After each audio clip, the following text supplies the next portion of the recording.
There was a lot of speculation at the time, and there still is a lot of speculation that there may have been others involved in some of those murders.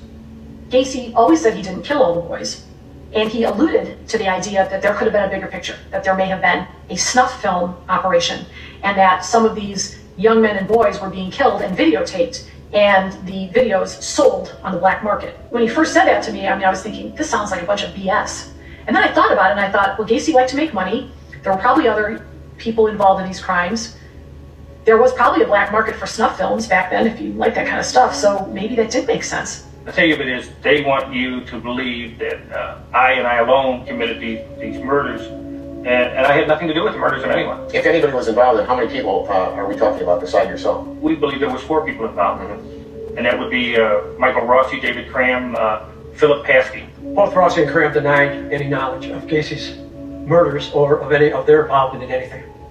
Phil Paskey was from Chicago. He was one of those people who got into trouble, did a little drugs, did a little of this. And somehow John Norman came into his life.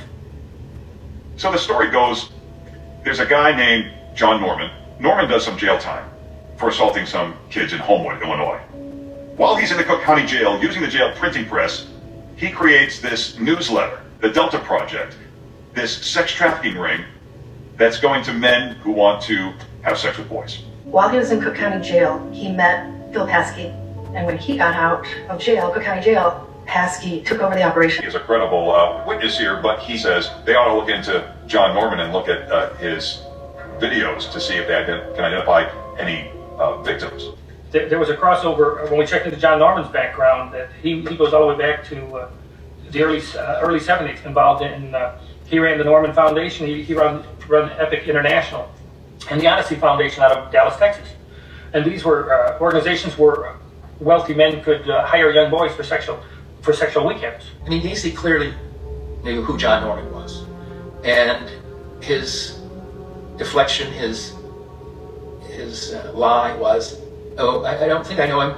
Do you have a picture? John knows who his accomplices were.